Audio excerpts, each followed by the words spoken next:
भारतीय communist party की ओर से आज आसनसोल नगर निगम चौराहे से गुजरात भवन तक एक रैली निकाली गई। एवं रैली के बाद गुजरात भवन में भारतीय कम्युनिस्ट पार्टी की ओर से 28वां जिला सम्मेलन का आयोजन किया गया। इस बारे में जानकारी देते हुए संगठन के पश्चिम बर्धमान जिले के सचिव तापस सिन्हा ने अपने वक्तव्यों को रखा।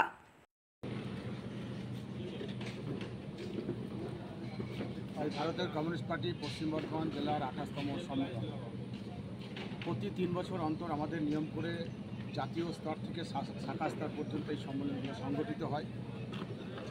গত 3 বছরে আমরা কি করতে পারলাম না সেখান থেকে মূল্যায়ন করে আমরা সামনের 3 বছর কি করব বর্তমান পরিস্থিতির নিরিখে তা ঠিক করার জন্য এই সম্মেলনগুলো এবং এখানে নীতি নির্ধারণ করা হয়।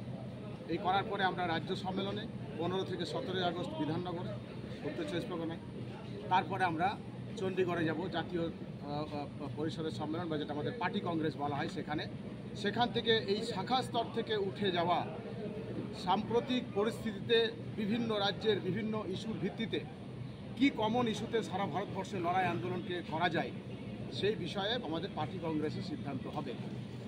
বিষয় হচ্ছে যে এই বর্তমানে সাম্প্রতিককালে আমরা দেখছি আমাদের এই কয়লাঞ্চল এলাকাতে বিজেপি একটা নতুন কৌশল নিয়েছে। সেটা হচ্ছে যে তৃণমূল আর বিজেপি এই দুটো দল তারা মনে করে যে এই রাজ্যে এবং কর্পোরেট মিডিয়া তারা প্রমাণ করে যে এই রাজ্যে এই দেশে মানে রাজ্যে দুটো দল ছাড়া আর কোনো দল নাই। অথচ বামপন্থীরা মানুষের স্বার্থে মানুষকে সঙ্গে নিয়ে লড়াই ময়দান প্রতি মুহূর্তে লড়াইয়ের ময়দানটাকে আরও শক্তিশালী করছে। কিন্তু দেখা যাচ্ছে কয়লা খনি অঞ্চলে ইসিএলের যে জায়গা সেই জায়গায় যারা গরিব মানুষ কুড়ে ঘর করে পঞ্চায়েত থেকে একটা আবাসন নির্মাণ হয়েছে সেইগুলোতে নোটিশ হচ্ছে ইসিএলের পক্ষ থেকে। এমন কিছু ভগ্নপ্রায় ইসিএলের আবাসন আছে যেগুলোতে মানুষ তাদের মাথার উপরে ছাদ নাই বলে সেখানে তারা প্রবেশ করে ওখানে দিন গুজরান করছে। আর এই মুহূর্তে ইসিএল বলছে যে না ওইগুলো ছাড়তে হবে, আমরা প্যাচ ওয়ার্ক শুরু করব। আমরা বলছি যে ইসিএল যেদিন কয়লা খনি প্রথম শুরু হয়েছিল ইতিহাস তার সাক্ষী যে আশেপাশের 5 কিলোমিটার দূরবর্তী এলাকায় সেখানকার স্থানীয় মানুষকে জল, কয়লা, বিদ্যুৎ এবং স্বাস্থ্য পরিষেবা তাদেরকে ইসিএল দেবে। সেই মানুষ ওই ইসিএলের কয়লা খনিগুলোকেও রক্ষণাবেক্ষণ করবে, এটাই তো ছিল সেদিনের চুক্তি।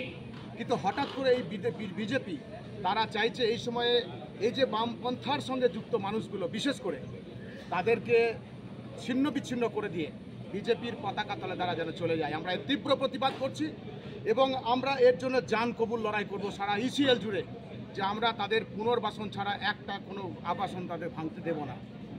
দ্বিতীয় কথা হচ্ছে এই রাজ্যের যে স্বৈরাচারী একটা ব্যবস্থা, মহিলাদের নিরাপত্তা নেই, যুবদের হাতে কাজ নয়, ছাত্ররা দিশাহীন হয়ে ঘুরে বেড়াচ্ছে, ছাত্র সংসদ নির্বাচন হয় না, মানুষ তার ভোটাধিকার প্রয়োগ যে সংবিধান স্বীকৃত অধিকার তা প্রয়োগ করতে পারে না। ফলে ক্ষমতার অলিন্দে থেকে শাসকের যে একটা। आसनसोल से बिजू मंडल की रिपोर्ट, पीवीटीवी न्यूज़।